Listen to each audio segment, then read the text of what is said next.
Iya, masalahnya dibawain kan ya. Sebenarnya kan ketika kita bilang itu penipuan, bukan berarti penipuan materi, enggak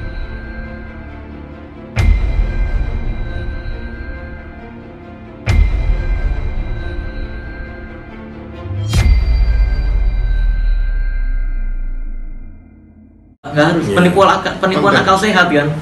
Iya, orang jadi yang mempercayai hal-hal yang tidak dipercaya, yang nggak ada gitu. Ya ini bahaya, apalagi bawa agama. Yang jelek agamanya malah nanti. Ini kan sendiri untuk pelaporan Gus yang kalau Sunan Kalijaga tuh.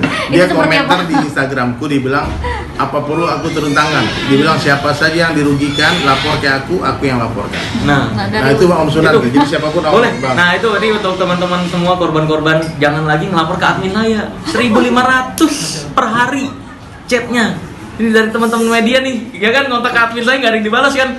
Bayangin itu korban-korban banyak yang lapornya ke saya malah ke admin. Pokoknya sekarang ke Bang Sunan. Abis ini mungkin kalian lebih Bang Sunan deh. Iya. Tapi dari Pak Ustadz sendiri gimana nih, kan kabarnya pengen melapor ini kalau misalnya nggak minta maaf karena dia udah salah dalam agama Islam kan? Seperti apa Pak Ustadz? Setelah aku selidiki konten-konten yang terakhir, aku rasa saya nggak ngelaporin ke polisi.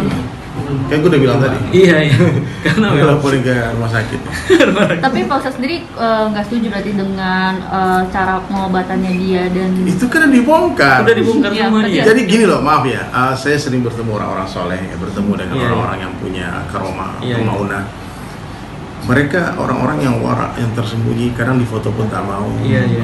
Nggak mungkin mereka mengkontenkan kayak rahasia Allah kepada mereka. Dia itu dianggap sama hukum Indonesia paranormal, di atas kenormalan, karena bisa menyembuhkan hanya dengan ayat Al-Quran. Kayak gitu, bukan trik-trikan. Nggak ada di Indonesia tuh trik-trikan dianggap paranormal, nggak ada. Jadi kayak hipnoterapi masuknya paranormal, karena dengan kata-kata dia bisa menetralisir healing pikiran, stres. Dianggapnya paranormal. Paranormal itu diambil dari dua kata. Para itu atas, normal itu kenormalan, standar. Jadi di atas hal yang standar. Seharusnya kalau dalam medis pakai obat-obatan, ini nggak pakai obat-obatan, bisa sembuh gitu. Jadi yang terdaftar di hukum Indonesia tuh bukan dukun-dukun yang sok sakti yang saya maksud. Iya. Beda ya paranormal sama dukun yang abang maksud, beda. Iya, makanya saya nggak pernah nyebut paranormal kan. Saya nyebutnya perdukunan. Kalau dilihat di Wikipedia juga, perdukunan itu adalah orang-orang yang mengaku sakti sebenarnya, bukan orang yang sakti beneran. Gitu. Tapi jika kali ini nanti bakal diproses nih Bang Marcel sendiri bakal siap nggak sih buat melawan para pendukun dari Indonesia itu? Ya ikutin aja prosesnya kayak gimana ya. Nanti kan ada pembuktian juga. Pembuktian nih, ilmu yang dia maksud, yang saya menyalahi hukum mana kan dibuktikan nanti. Ya, di video-video saya udah menjelaskan dukun yang saya maksud itu adalah dukun yang sok tahu tentang hal goib. Karena dalam Islam sendiri kan diajarkan ya bahwa yang tahu hal goib itu hanya Allah aja, Allah Azza wa Jal. Dan saya pribadi bermasalah bukan terhadap kontennya, tapi terhadap pengobatan triknya itu loh. Yang seharusnya diakui kayak saya misalkan gini loh, saya mengakui di telepon sih bilangnya pas kemarin sebelum dia ke Jakarta, di telepon bilangnya ke saya gitu, katanya mau mengakui. Nanti yang Mas Marcel mau saya ngomong, saya ngomong deh, tapi Mas Marcel tolong bantu meluruskan ya. Dia udah bilang gitu. Datang ke Jakarta beda lagi ngomong ke media. Allahu Akbar. Jadi ya udahlah.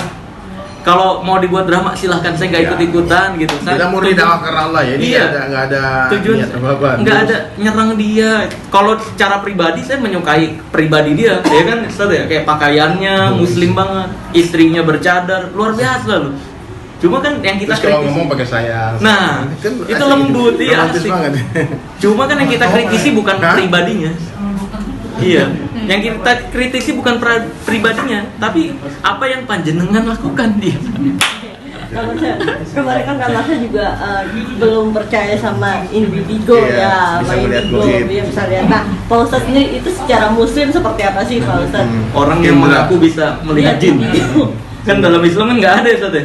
Saya nggak percaya, itu cuma nggak ada buktinya masalahnya. Bisa buktiin kan? Nggak bisa. Ya mungkin aja dia ngeliat, cuman kalau dia ngeliat mungkin dia ketakutan sepanjang hari. Gitu harusnya. Ada kebetulan kayak gitu. Tapi dia jadi Allahu Akbar. Kalau ajaran Imam Syafi'i ada ya Ustaz yang bagi siapapun yang mengaku bisa melihat. Nah, iya betul. Ya kan itu ada hubungan dengan marwah agama kita. Iya. Jadi aku yang mudah-mudahan non muslim bisa memahami kalau Islam tuh sempurna, yang kita yang nggak sempurna gitu. Iya, kita yang nggak sempurna. Jangan sampai agamanya yang disalahkan gitu. Bang, tapi beberapa edukasi abang di konten itu kebanyakan itu ada yang offset bang, menurut beberapa pandangan gitu. Itu mungkin gimana sih bang? Nah, offsetnya dari mana? Offsetnya dari muka tracking gitu loh bang, karena banyak ini loh dampaknya perkebunan gitu bang. Okay. Sepi, jauhnya sepi gitu. Ya kalau jujur dianggap offset, terus saya harus berbohong gitu. Nah itu kan yang jadi pertanyaan gitu. Ya kan, kalau saya berjujur seperti itu mengedukasi dianggap offset, terus yang bener harus bikin bayar orang untuk pura-pura jadi dukun terus mental-mentalan. Nah itu kan berbohong atas nama agama, ya kayak gitu. Maka dari itu saya bongkarin kalau itu sebenarnya hanya acting, kalau begini triknya kayak gini gitu. Bagi saya nggak ada yang offset. Ya sama aja kayak mungkin orang-orang yang bilang saya offset ya mungkin menganggap polisi pun offset karena nangkepin maling, nangkepin rampok, menjarain sampai terpisah sama keluarganya. Mungkin bagi dunia maling dan rampok itu offset. Betul.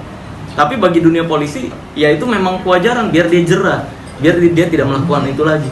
Begitupun saya melakukan mengedukasi masyarakat agar masyarakat tidak ada lagi yang dirugikan gitu loh. Karena miris banget, kasihan orang mau berobat malah ditunjukin trik. Iya kan? Tapi mungkin offsetnya lebih ke hal goib secara real, secara bentuk asli. Maka syahadatnya perlu dipertanyakan gitu ya. Jin itu nggak bisa dilihat. Iya. Jin itu makhluk di dimensi lain.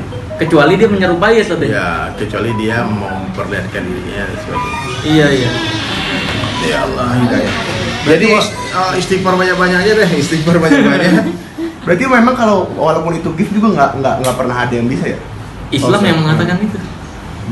Gimana Pak Ustadz? Emang nggak ada yang bisa Pak Ustadz? Karena kan Yang bisa tuh hanya Allah, la ilaha illallah. Jadi kalau Allah dan Rasul. orang mengaku aku bisa, aku nggak percaya. Iya, karena Allah yang mengatakan itu. Tapi kalau dia bilang Allah, iya. Pokoknya gini deh. Kalau Kita nih, saya rasa nih yang menonton kita kan majority Muslim ya.